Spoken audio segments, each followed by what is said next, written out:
Kabila le mwana mboko yo massa c'est bétaté na passation bien que na 2 ans ils allaient mon boulot parce que quand on voit 2016 à 2018 il y a plusieurs personnes qui sont décédées, ça il faut le dire, ba te belé ba kuya mais na ndenge to bandaki ko bangela et ça m'a dit bon côté. C'est ainsi que Batoumso a béni Kabila père, il y a alternance, parce qu'il y a une facilité. Bon, mon président, il y a Kalao, Nabo Moïna, président, il y a Sika. Ça mérite quand même une considération. Hein, avec. Et le quoi, c'est un bon canyon normal. Ah oui, il y a alternance, il y a États-Unis partout. Il y a bon mais dans le Sénégal, il n'y a pas président, mais ça les années. Donc, tout est qui est le quoi. Il y a quoi, c'est Yoko. Ce qui président à cause de la Zotoromboka, peuple solide, qui m'est allé, Babou Makaba touté, à celle qui m'a gagné, et c'est le prospère. Tu as encore voté à ta fois. Tu as encore réclamé à tout moment. Tu as Zala. Tu vas te trouver normal, puisque la chose c'est bien. Mais oh, ils ont ça bien. Très bien. Il y a que même quand il y a Kabila Salakina Isen, si à Zolel, à mon avis, personne des Sénégalais. Parce qu'on a les Alaka, pour voir les Anganais moteur, Total la Félix Tshisekedi en 2023, Soga Gozwa, Soga 8 et Fatiga pouvoir, Soga 8 Total en 2028, Total. Le bango tout à l'heure. Alors, on a dit dans le dossier à Numbi, John Numbi, Aza Wapi, John Numbi a comment Wapi. Au moins qu'il y a 8 places à Kendaki, à côté de Maï, Bakuka, tout ça, Nyongwakuka, bien que Bassisi Nante, il est parti. John Numbi a comment Wapi. L'agneau John Numbi a comment Wapi. Mon santo John Numbi a comment Wapi. Dans mon arrêté. Basango na epe na zo yokate. Na tout ninde kolanga Chibin. Hein? Chibin, Jean-Serge Chibin. Je te salue, mon ami. Je t'ai envoyé des images. Tu n'as pas encore répondu. Hein? Trouve du temps. Viens m'expliquer les images que nous allons voir maintenant. Nangaki na ye baba image perquisition yo. Armée sali na ndako ya John Numbi. Na lingi na yeba d'abord. Yo za muninga na ngai Chibin. Naza kozela yo awa. Na pesi yo nzela okoleka na bosolo soki ondimi. Ce n'est pas une obligation. Soki ondimi okoya. Na kocha yo ata na débat yo na pasteur Gili. Ozala bino mibale. Nazo fungola débat wana. Awa na che pasteur Gili koto na che Chibin. Ovanda. Oya ko expliquer ngai vidéo nazo mona. Nazo ebate. Eza montage ya pouvoir en place. Baza kokosa investigation erate nazo ebate. On va suivre d'abord l'État. Yemoko, bisote, l'État de Assad. Israël lobby. Non, monsieur, ce n'est pas moi, c'est l'État qui a fait ça. C'est pas moi. Ah, bien que j'ai des éléments un peu très avancés par rapport à ces dossiers, mais tout le monde est à l'État. L'État de Akendaki Nandaku. Comme ça, on va suivre ça. Tout ça, on va commenter avec l'évêque Pascal Moko. En attendant, nous attendons pour les jours à venir. Jean-Serge Chibin, mon ami, on a pasteur Guillet, on a 5 bino boyao. Ceux qui besoin d'attendre, ceux qui besoin d'attendre, ce n'est pas grave. Allez en image, on se retrouve après.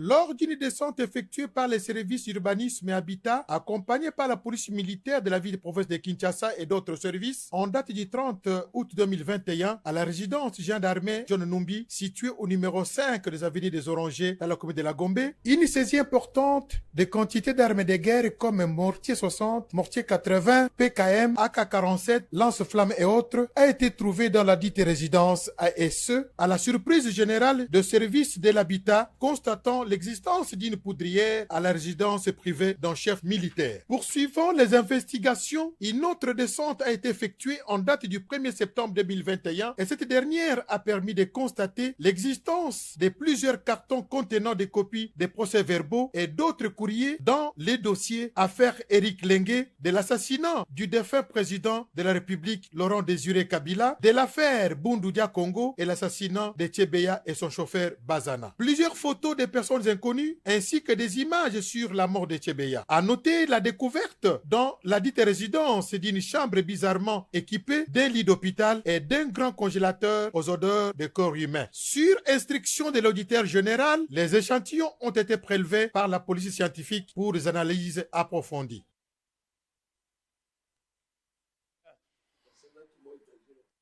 Très bien, merci beaucoup. Alors, Toza Gokoba, vous allez voir ça en image, précieux va vous montrer. J'ai traversé jusque ce matin ici. Voilà, Nazokoma, nauti moi musika, mais j'ai transité par Brazza. Ngai wana naza kozonga wa sango ye moko wana. Fallait kokoma mbango pona koyawa. Ceux kolinga musalo te na koya te. Wana petite sœur na ngai Tete Makabi qui m'a accompagné. Ma petite sœur était avec moi. On a fait traverser en mbango pona kokoma pona koya kosala musala oyo. Donc merci na bandeko yo Kano Mobimba wana ba pesa ki yango sango et puis on devait pour la Rolinga Moussala, il fallait qu'on affrète Canon Mobimba, sinon tu es moyen qu'on commence à l'heure. Très bien, merci beaucoup. Alors, Nazaraki pour la vaccin. Deuxième, Naleki Wananga bon, le Nazo Zonge la Parwana, Nazo appelé vaccin. Nazo deuxième dose, il y a vaccin. Sputnik Yangoan. Tango Yoana, Bazako Chuba Tonga Yango, Batubi Yango le boko ya gauche. Donc, Makambo vaccin à Silici. Azaï, on a pas problème, il faut qu'on soit vaccin. Et si na sili si na zupe carte nangai Sputnik Light eza ya ba russe na zu yango wana eza komona na ndenge na za kozwa. Merci beaucoup na maman oya apesa ki biso mwana ni wana. Mais cette fois-ci quand même na limbité contrairement na mbalo eleka ki siko quand même na ki bien. Po ya liboso elembisa nga mama kasi mais on a yo ki bien na za pe fièvre té donc nyo c'est l'équipe malamu. Nzambe azwa lokumo. Merci beaucoup.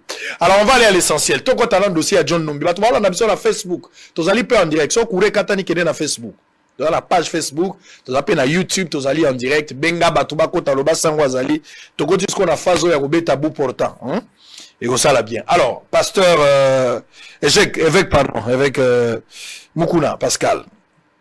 Nali d'abord ça la analyse. John Numbi azalaki général là wana mboko. John Numbi tango kaka makamunyo se bandi tango Shebe ya kufi. Yumbo ya Shebe ya babani kolanda ta azalaki soupçonné. Azali parmi bateau bali lokola soupçonné principal, ba inculpé principal na kati le coin.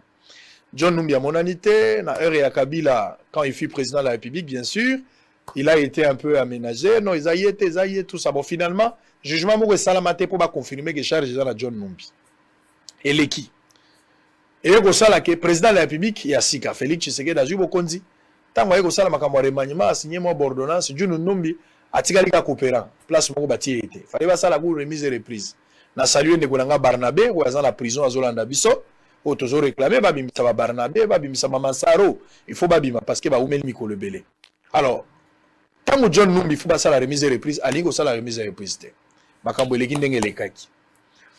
John finalement Kimi yemoko kwa Kimi to yebita Kimi la nini John Numbi akima bazoluka bakanga ye na minute aso mona na te siko bakei kotala moko ya bandako ya John Numbi pasi na kati bakuti bibembe en croire cette vidéo bakuti bibembe na congélateur neni mutu akoza na motema kamati mutu atie na kati ya congélateur. Je parie fort que peut-être procédure ya koboma bango zalaki bakoti na congélateur bakangeli malili koboma ka kuna na kati. Je ne sais pas qu'est-ce qui s'est passé mais pe ba dossier ya ndenge na ndenge ya ba Shebe ya ba Eric Leng ya ndenge na ndenge analyse nini yo tali John Numbi le puissant na kati ya armée le lo azomona na te mais ba révélation modèle omoni yango ndenge et lokwa liboso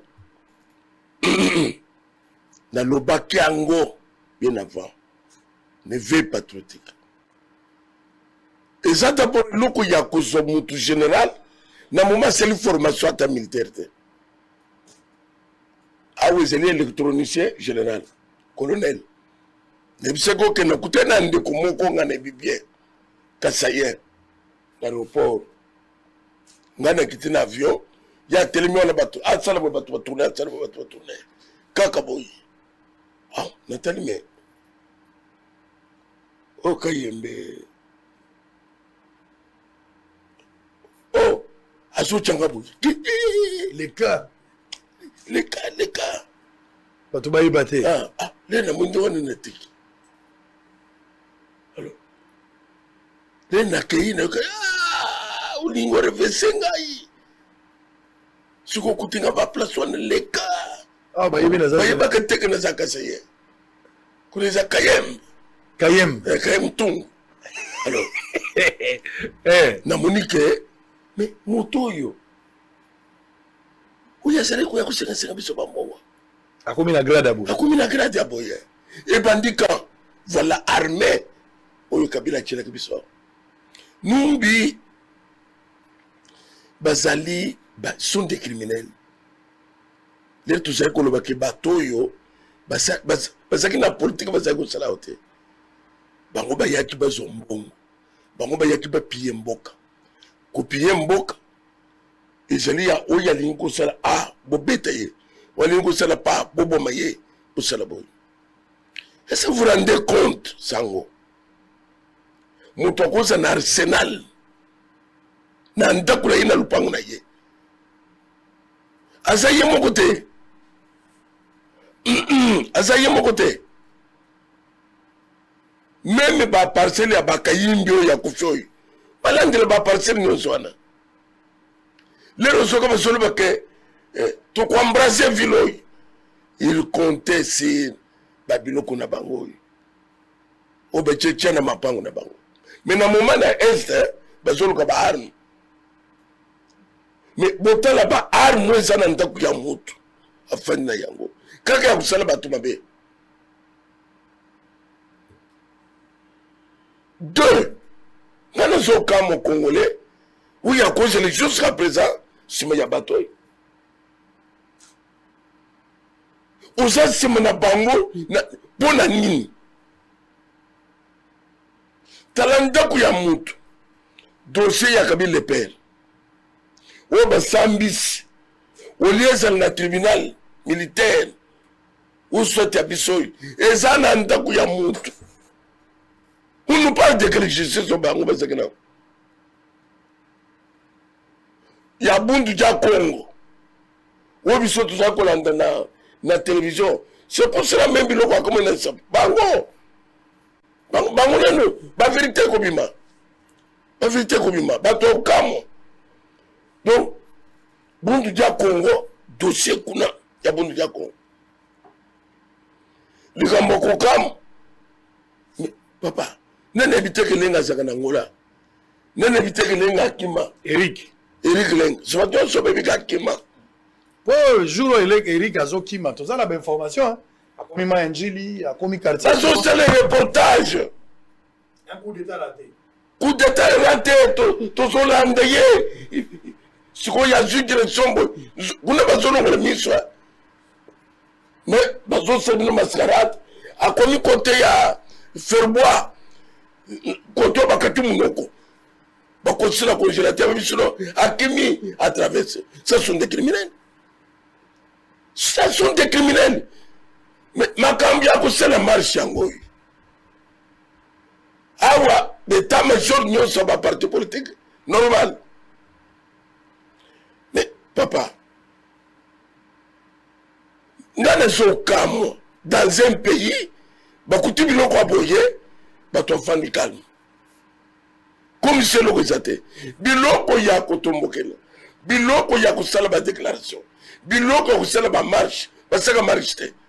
Biloko ko pesa kanda yango. Yango te bango bazoze la seni, ya président seni. Wana ndezo pesa ba nkanda. Mais on va se bombarder qu'on a bien na congélateur. Ndo moni ba weli mbangu. Na ba parlementaire pour ça la loi ata boma avant ata ba bomi après ba sambi sayete. C'est à cause de ça.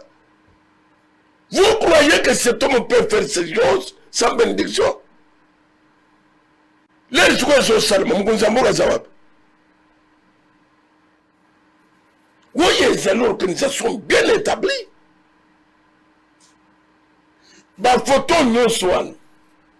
Les Congolais ne peuvent pas faire. Donc avant, ils ne peuvent pas faire une photo. Ils ne peuvent pas faire un cobima. Ils ne peuvent pas faire un cobima. Maintenant. Parce qu'on n'a pas besoin de défendre. Bato bazana na passe justice ezabiente nenga yewana irikileng ba photo cabinet fonga ki abazo na bureau juridique ba fongola ki ya mama ya mama bazo ba défendre irikileng. Donc c'est pour vous dire que bango bazana les soko ko pesa bato auté et loko nombi akimaki à sentir que kolonga na ngai na musala na kozala polele ndeti nomoni akimaki makambo est-ce que ya zalaki na ndako kaka oyo balandela bandako nyonso non seulement bango balandela même na bapoto soki ezalaki makambo ya boebimi baprocureur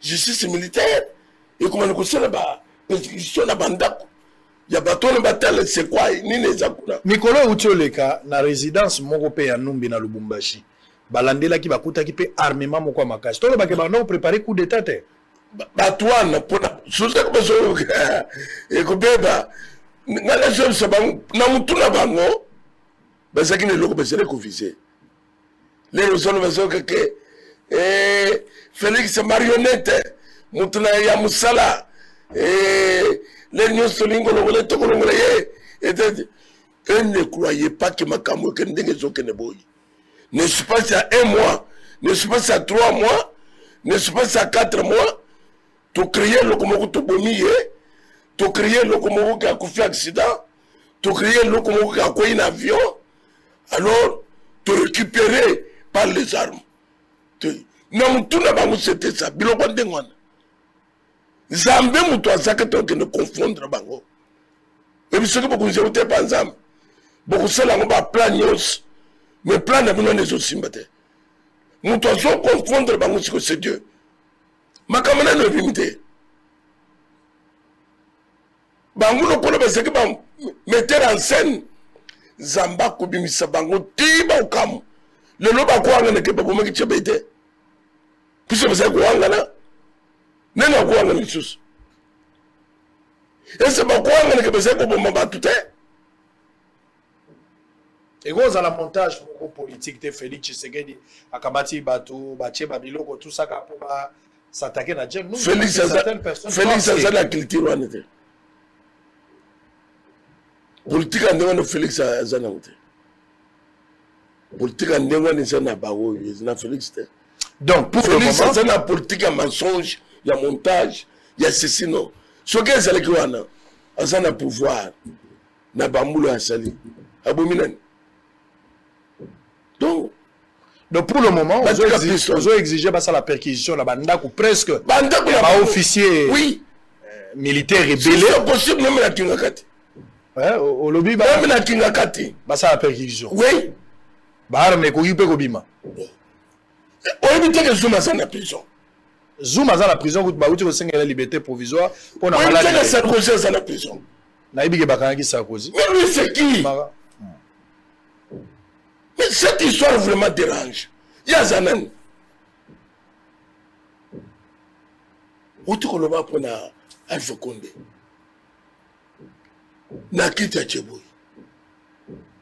Papa, n'évitez Congolais. Il faut que ma camonine pour aller il faut que ma camonine pour aller bas donc pas seulement ma cam ya busobo oui ça n'a tinete mais ma cam normal on le fandi la côté papa nangai ba congélateur bezo chabatu oui nous bien sûr azo sala yemoko sans que les salons soient na bayeba ngana yambaka ba je na PPRD ngai na bureau na yo j'ai des images na bureau na yo na ça na ba image ya ba jeune PPRD na maloba nous avons des choses nous savons déjà que biloko ezali na moment tout le trop bête à monde to kende ki prison nous sommes les yambi bango tango éveil patriotique bien tango zaki na bango ne fait patriotique même ça que tout ça la matière Naza comme ce que papa n'a pas imaginé à PPRD, ce n'est pas un secret. De grâce que nous avons des images, Yamakamo Banobaki. C'était ça leur système. Pour faire peur aux gens, Bapiye Mboka. Ce sont des dossiers très sensibles. Dossier à Chebea, dossier à Bazana, dossier à Bundudia Congo massacre, dossier à Eric Lenge. Ça, c'est dossier très sensible. Lenge a quand même tout le monde que Armatungulu. Armatungulu. Qu'on dit c'est quand même Armatungulu. jeté dans le fleuve, Armatongol, Bakunda qui est dans le cimetière Nîmes. Tout ça, vous croyez que ça va passer comme ça? Ça va passer comme ça. Après, bateau, on peut passer dans la télévision, on peut passer là-bas. Son idée, conscience chargée, donc, on ne va pas convaincre le peuple congolais. Mais tout ça, la démocratie. Mais démocratie, il y a solo, et il y a Kokanga, démocratie, c'est quoi Kokanga? Bon, vous ne pas dans la démocratie, ça te. Sarkozy n'est pas dans la démocratie. Ça dit, selon le monde, on a que le régime a passé. Na pouvoir ya Félix Bako lobelo côté c'est là il faut pas kangaminoko alors que la démocratie contradiction faut ça là il y a biloko bazo reprocher bino na pouvoir actuel boliki contradiction non contradiction na bango te batum susu bako pe sélection na contradiction ah Fayulu Mozitu c'est bon na ko se yo que bande ko ñu save c'était perdre ke bisangai contradiction bazo sala nini bango na moyo congé il y a 50 ans. Régime passé, il faut pas qu'il y ait des congé il y a 50 ans. Oui, ne peuvent pas parler. Les Mobutu Longo. Ou l'antenne débat, il y a pas de Mobutu dans la télévision. La plupart sont en exil. Hein? Non, même pas Mobutu. Barope Moussou Bazala qui a. Ils sont dans le débat. Pas tout le monde, il se comporter très bien. Puis c'est le moment qui toque le Benin. Tiens, Bawo Misu Makas. Baso ya pe baso le kebele ka pesa kebele mongo yuko yakina yango mongo bino bo yakina bo yawa ye loko tena maboko valise malonge zate mais les lobos so bendenge bo pesa bato mo o bo yakina yango seconde c'est inhumain ce que je vis comme image na Kankokulu ce que j'ai vu là c'est inhumain vraiment je suis en train de bouger un peu. Je suis en train de bouger pour voir des éléments nouveaux autour de tous ces dossiers. C'est inhumain. Voilà. Numbi va lancer mandat international. Mandat d'arrêt international. Mandat d'arrêt international. Bisika Numbi a saliba kange besoin de la Congo. Aya kusambao. Numbi nda koloba na organisation la bango basakina banani. Puisque mon toit c'est la minduki ndengwa nete sans que mon cousin ka yeba que minduki ça kuna ebele boy un individu nando kuna yena lupangu na ye makambo to ke na mona ndengwa ça fait mal ça révolte ça doit révolter na cadre fait patriotique nous exigeons ça mandat d'arrêt international nous a lancé pour la Numbi.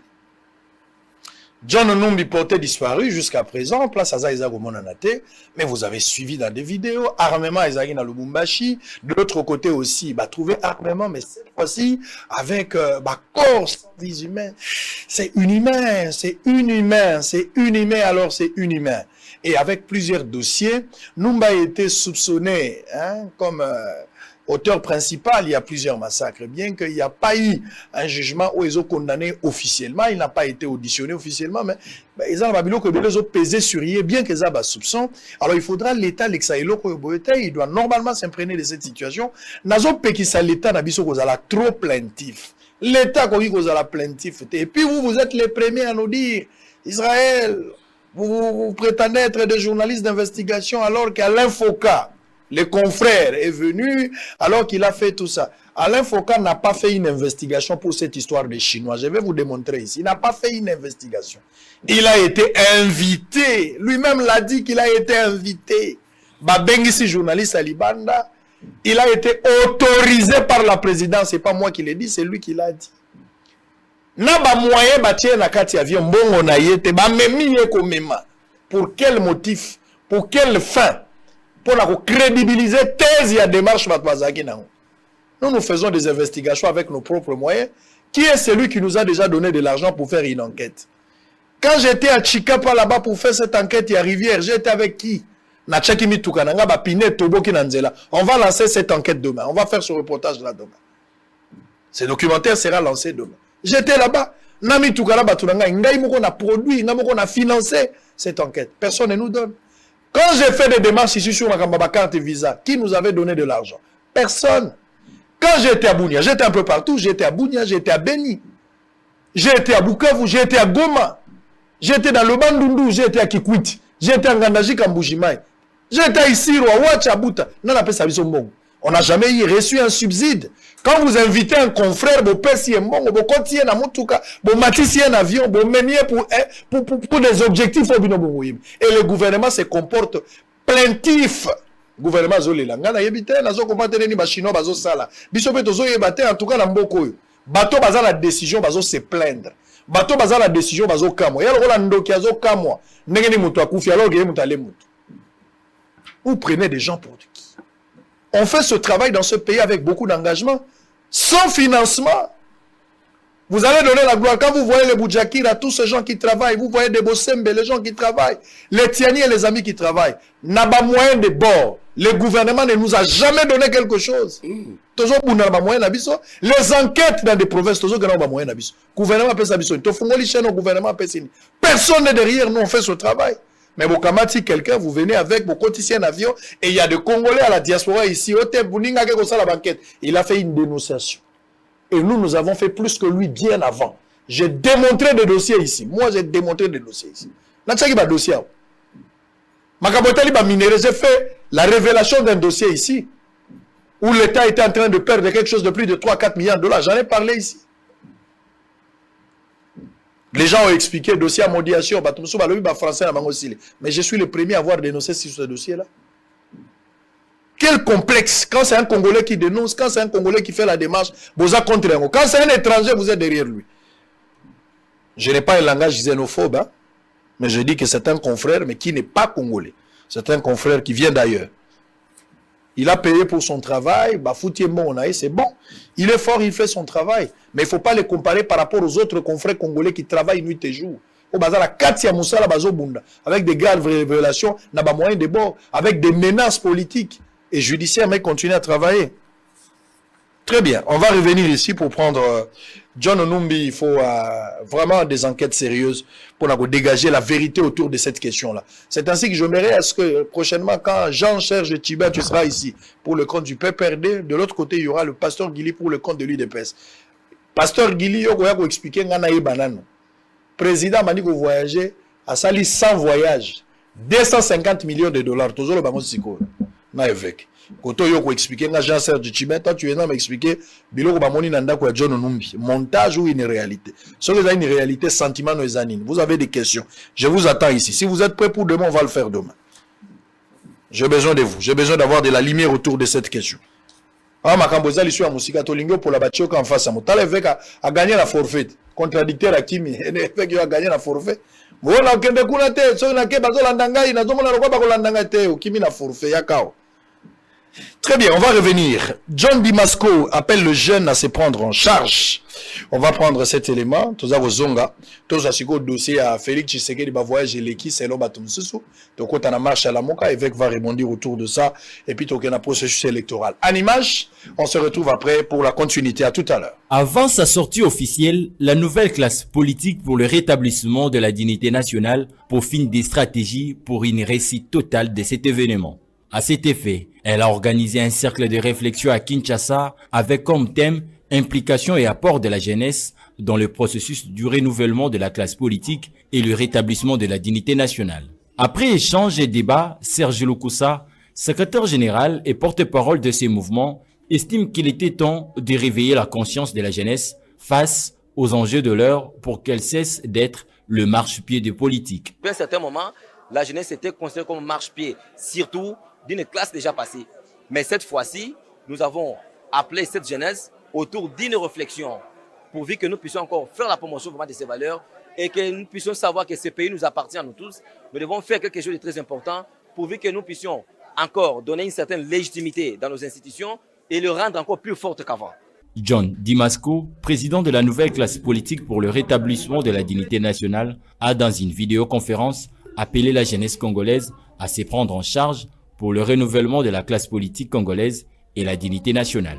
La nouvelle classe politique pour le rétablissement de la dignité nationale appelle à toute la jeunesse, quelles que soient vos provenances, mettons-nous debout pour sauver notre pays. Signalant par ailleurs que la nouvelle classe politique pour le rétablissement de la dignité nationale promet une forte mobilisation dans les différents coins et recoins de la RDC pour matérialiser la vision de son leader, John Dimasco. Très bien. Alors, namoni gouvernement na biso. Bagé redécouvrir mine moko ya ba chinois. Olobaka nga ba période moko lobi papa niveau bateki mboko jeka mine koteka masuti. Namoni mina on a habité sur apprécier ces images là. Bande ko bakei, ba komi quelque part. Bazoko kota na mine te. Namoni ministre ya mine pe bandi ko loba. Bandi ko se plaindre. Ministre de son état. Namoni président ya FEC. Namoni batandenge na ndenge na kati ya réunion, ba ko pe bazolela ba bito zo comprendre te. Ba chinois ndenge nini ba ko boya biso to kota. Donc moi na ekolo lupango mazolela ndenge ni locataire aboya kota na lupango. Bazo exploité illégalement, ba image yango ezali, vous allez voir ça, na lingi yo moko tala yango. Un colonel s'est rendu même sur place après passage na bango. Bino moko botala. Ba image ya bongo ezali ebele oyo bato bazo exploiter mine na mboka na biso, ba minerai ebele baza kozwa yango sans que biso moko tozala bénéficiaire nango. Ezo senga mopaya te pour rappeler pour to loba yango to lembi, pe to ko continuer kaka koloba.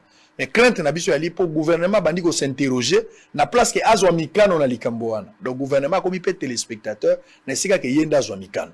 Prêcher ba image wana mi balezali. On va suivre ça na lingi yo moko tala. Otala makambo ba mino tant to zonga comme ça on va parler. À tout à l'heure. L'administrateur militaire assistant du territoire de Mombasa, le colonel Maxime Pomboa Chishimbi, faisait la ronde des quartiers du chef-lieu de ce territoire, est tombé ce jeudi 2 septembre 2021 sur un groupe de 9 Chinois et 4 sujets ougandais qui travaillent illicitement dans un carré minier situé à 6 km de Mombasa Centre. Nous sommes dans le village Sayo, groupe Manyangwe. Ici, en 5 jours seulement d'exploitation, plusieurs dizaines d'hectares de forêts sont partis en fumée. Des arbres déracinés, des chats de paisibles populations détruits. Les dégâts sur le plan environnemental étaient commensurables. Et pour couronner le tout, aucun de ces Chinois n'avait un document sur lui. Bref, ils sont en séjour irrégulier dans les territoires de Mombasa. Sur place, le colonel Maxime Pomboa Chishimbi, administrateur militaire assistant du territoire de Mombasa, faisant l'intérim de son titulaire en mission, a fait un constat amer. C'est un constat amer. D'autant plus que le travail vient de commencer, ça fait 5 jours. Mais regardez les dégâts sur le plan environnemental. Je trouvais des sujets chinois avec quelques Ougandais. Il y a des éléments commis à leur sécurité. Et je suis venu en comité de sécurité avec le chef des chefferies. Nous avons constaté qu'ils n'avaient pas sur eux des cartes, aucun document sur eux, qu'ils sont en situation irrégulière à Mombasa. Alors ils ont déjà commencé à exploiter, il y a toutes sortes de machines. Alors c'est inacceptable que des sujets étrangers puissent se balader dans notre pays sans un document sur eux. Précisons que ces étrangers à séjour irrégulier dans les territoires de Mombasa travaillent en partenariat avec la coopérative Komituri dans les groupes Manyangwe, village Sayo, en chefferie de Mombasa.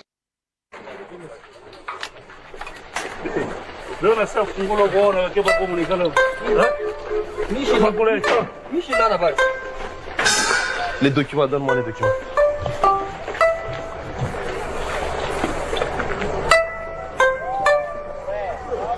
Ah, papa.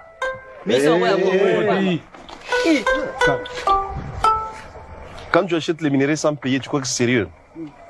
Comptez-moi tout ce qu'il y a comme sac ici. Et à partir d'aujourd'hui, vous ne devez plus acheter les minéraux.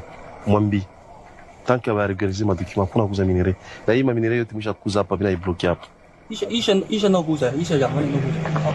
Passeport. Moi, c'est anglais. Passeport.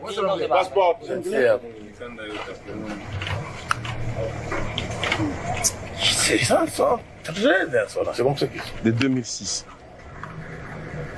Alors que c'est déjà reporté tout ça. Ce n'est plus valable, c'est depuis 2006. C'est une faute. Ça, c'est la République démocratique du Congo. Comment? Toi, tu es Congolais? Où Congolais? Où Congolais, oui.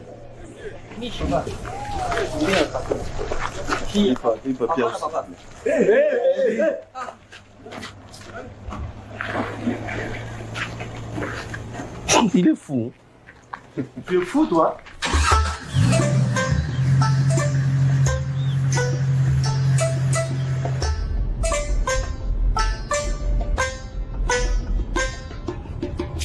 Ça, c'est une mine.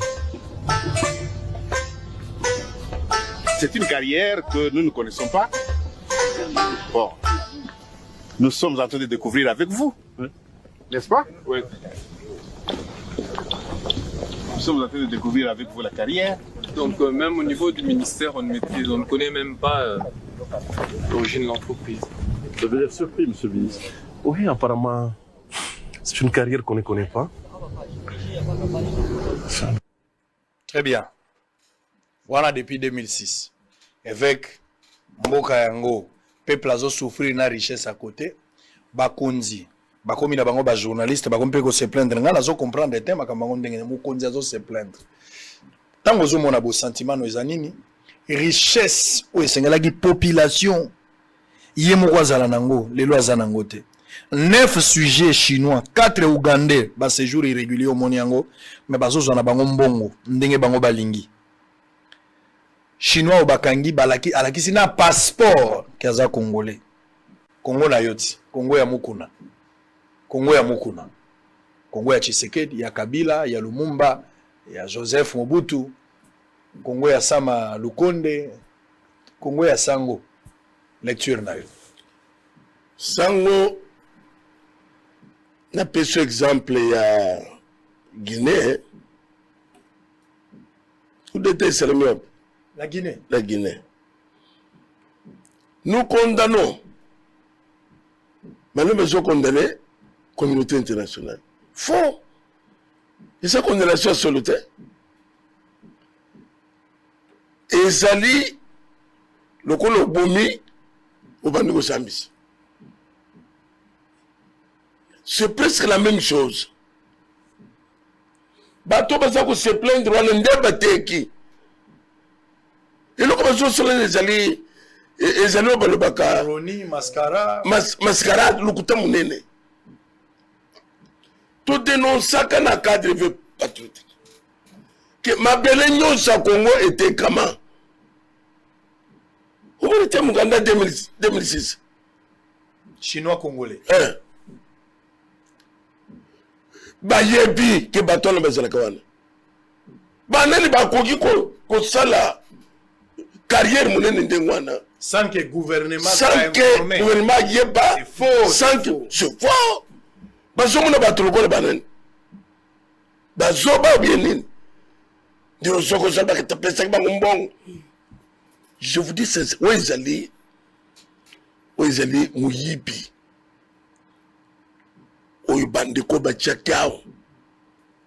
Batu bache bato neza bango. Eza mabele na biso nyonso basi batekang bavie ezoya ezokita na nzela munene tikaka reporte na nzela bazwi baminere ekei système na bango yango wana oyo azozo moto okipe moninga aza te moto okipe moninga aza te yo so moni colonel na bapolitinga. Donc, aux hommes, on a mouton à cause de la politique, t'as la politique. Lukelanga image ya Kibali Gold wana nenge tokendaki na kati kuna na kati lukelanga ngona. C'est-à-dire que ça peut la coûter ça yoko. Ah on a tout comme ce que bande ko yina mboko ya.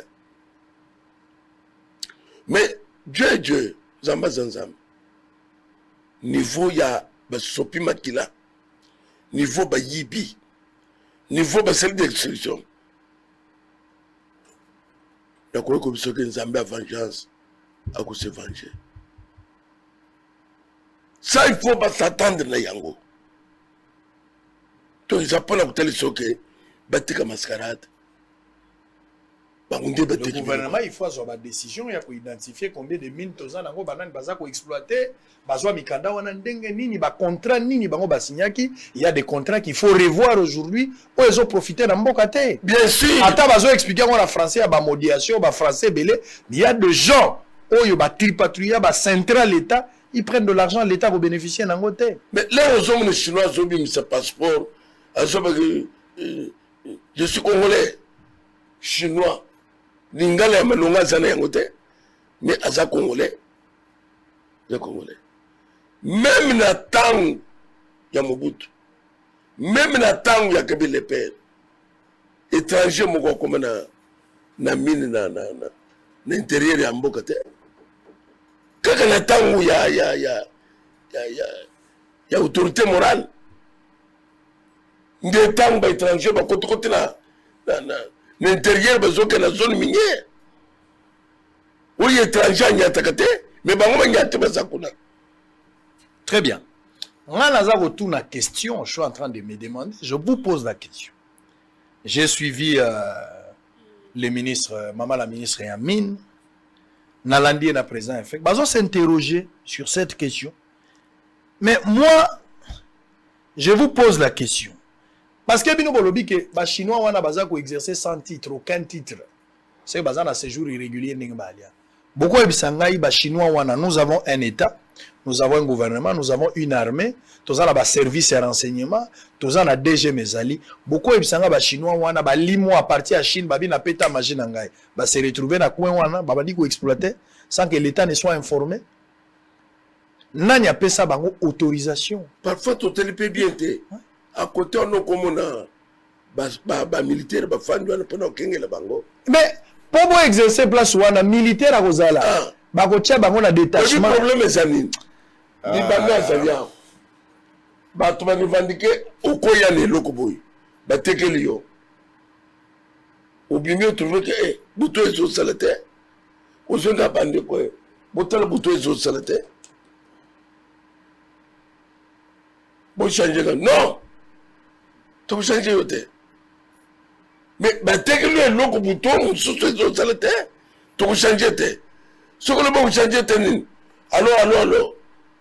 Après quelques minutes, on va le passer d'abord. Et monsieur. Namboko. Je sais pas. Et logo sengabiso, la présence, il faut renforcer l'autorité de l'État.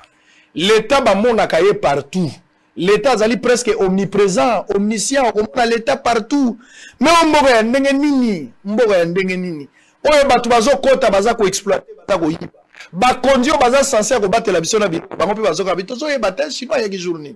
Azana mikanda te chinois wana a combien ndenge nini.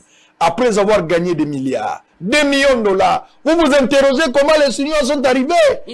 Comment les Chinois sont-ils arrivés là-bas? Nanya pesi bango mikanda, nanya batela ka ba chinois. Nzambe na ngai. Biso bazoba. Tozo comprendre te, tozo na mayele, mais baboyi to yeba. Je ne comprends rien. Je ne comprends absolument rien. Ngala za comprendre le côté. Alors avec Pascal Moukoula, on va aller vite. Toka mata makambu ya ba voyage à Félix Tshisekedi. Président de la République si maokende Allemagne ke Italie mokonzi ya mboka yo wana tozana ba image nyonso mokonzi akomi na Italie bato bayambi ebele ba congolais a kosala peut-être 3 jours si mandat ya kozonga lelo kozala 2e 3e jour mokonzi akozonga na pesi ndeko nanga dia i place azolanda biso parce que yem tazo filmer ba image nyonso eza kolanda kuna na pesi yembote Géry. Alors, la ligne à comprendre, Félix Tshisekedi finalement va voyage et sali 250 millions de dollars selon rapport Yaoudep. 250 millions de dollars. Surtout le bito ça la banzela, c'est que tu as la 250 km. 250 km yanzela. Surtout le bito tchana ba école, toko tonga pas moins de 1000 écoles. Surtout tchana ba école. C'est que mon quelqu'un a voyage à président de la République. Félix Tshisekedi n'a pas résolu question sociale tilelo. Au-delà de billet kiti, au-delà de passeport, au-delà de fort azo sala pona guerre à est mais social à bateau simbate. Soso kiti te tilelo. C'est trop non? Na koki ko répondre yo boye.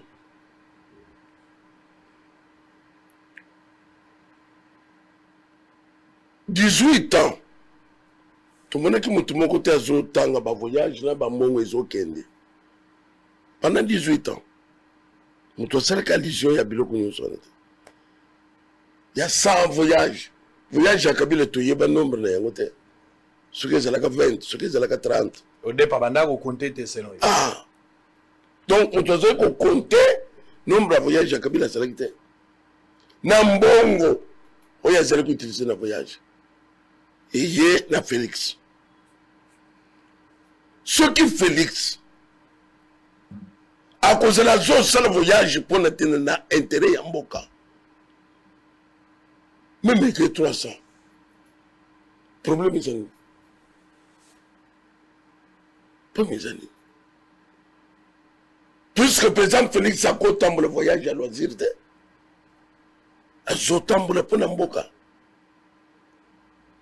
mais soki motu moko aza quelque part afandi mpona kojuge bavoyage ya un président c'était trop tokoki kotonga école bongo pendant 18 ans botongi école boni pendant 18 ans même mama yemu babongisi yango pendant 18 ans ngali yemu ezokufa pendant 18 ans hôpital kinoise pene ya s'écrouler pendant 18 ans quand kokolo bazokata bilamba ya deux familles na kamwa studio quand kokolo pendant 18 ans pendant 18 ans sosoni le peuple aliaki puisque quand toi un peu de besoin soma on a $3 besoin coûte 100 ba besoin chwana bango monopole wana bazala mutirelo est-ce que bango bazala leçon ya kopesa bato ya voyage ya Félix tokokai kotonga tokokai kosala nini baloba ekolo basi batonga gratuité yao bato ali boso kobonisa bango yango bango mpona gratuité bakongo oku même odepa kanga munoko bacha bango katena bakongo bacha kali baka puisque bazosala nini balingi omoni eza na opposition mosusu bozosala opposition na par rapport mampinga ezolanda bino bozosala opposition par rapport ebele mampinga aza nsima na bango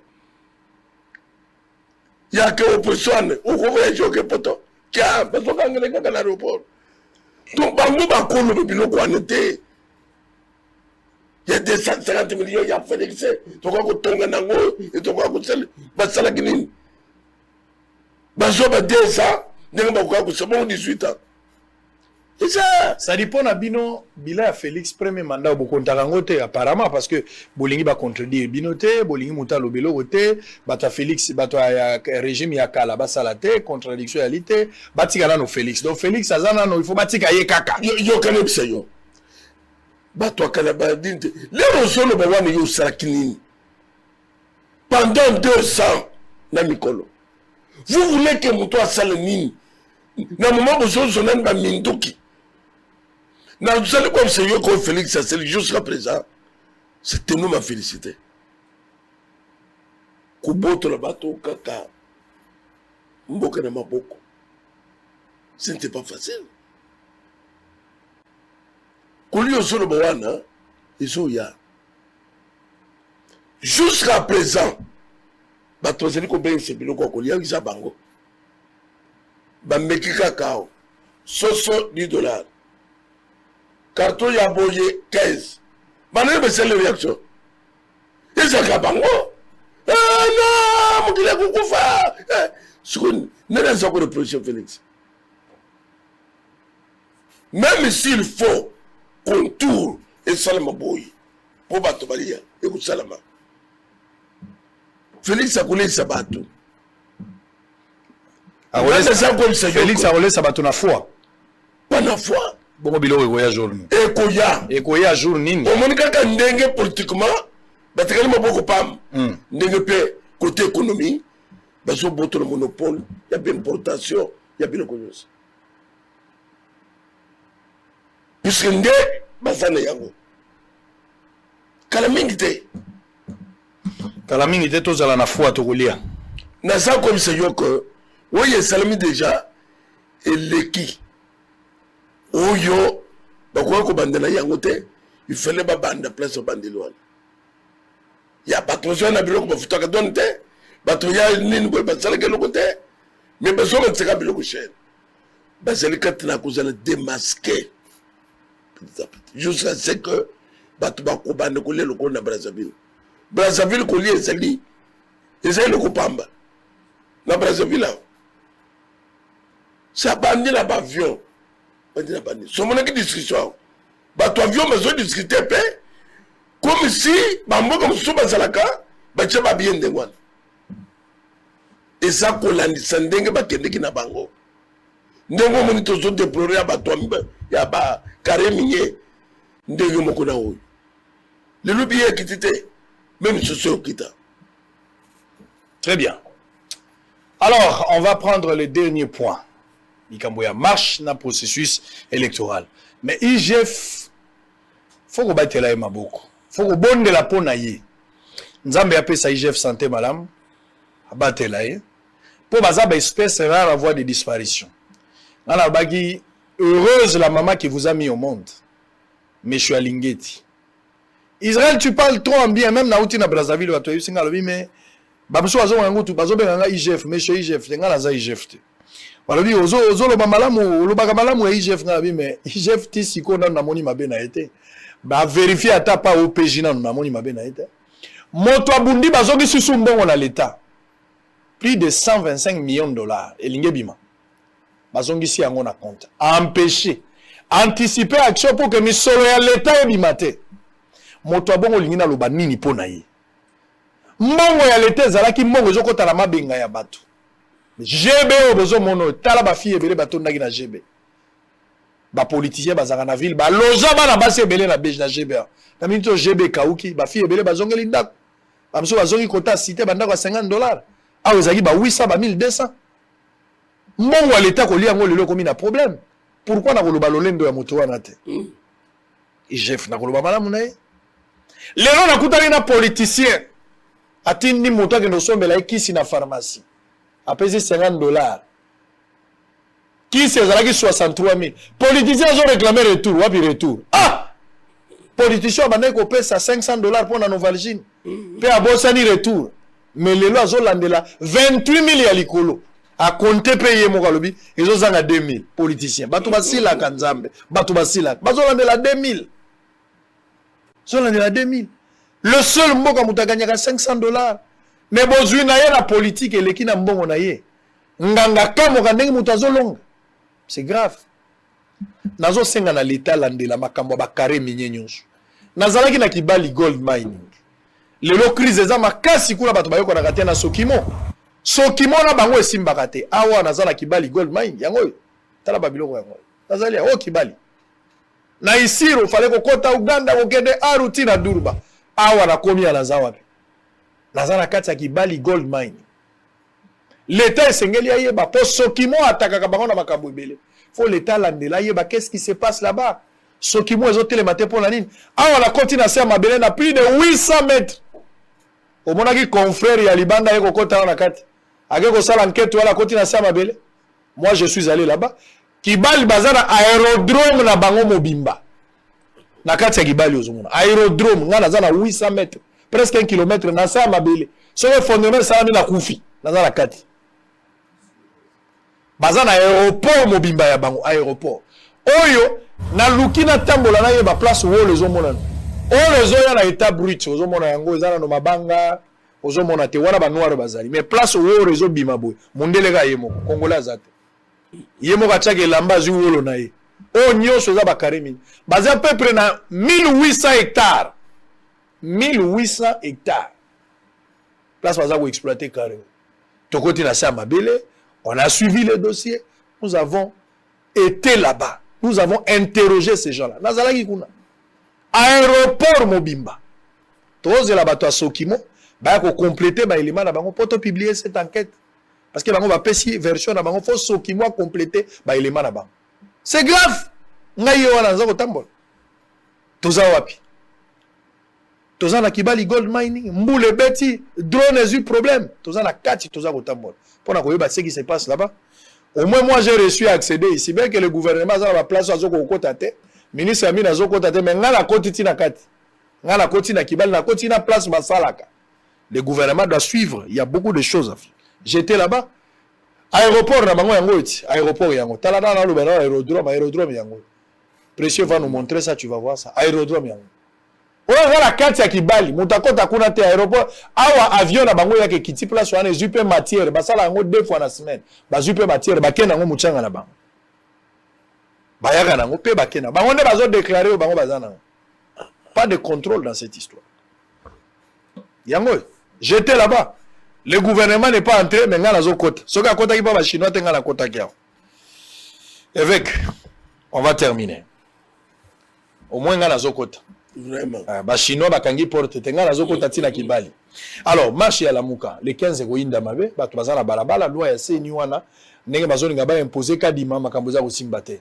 Pona nini lelo yo basali na nzambe bino bandeko nyonso bakoko vanda nanu te ole ko forcer po malonda bumaki bato na makambo malonda bato ebele bakufaki lelo yo kocha mutu makasi za tina te na moni Martin Fayulu na Mozitu ba proposer même na calendrier batie moi calendrier bango balingi maponomi sala basali moi ba proposition le 15 marche et vous allez moi makasi bien que bazo accuser quelques personnes na monaki bato mo ba benga la chango balobi selon bango balobi ke bato IDPS ba pesi bato ba machette pour que ba attaquer bato nous pas organiser marche pendant les 15. Je n'ai pas de preuves, mais avec information, je ne sais pas comment tu vas réagir. Journaliste Moko Pakangami autour de ça. Tatiana Osango, autour de Senga Babimisa journaliste. Journaliste Sengeli Abima.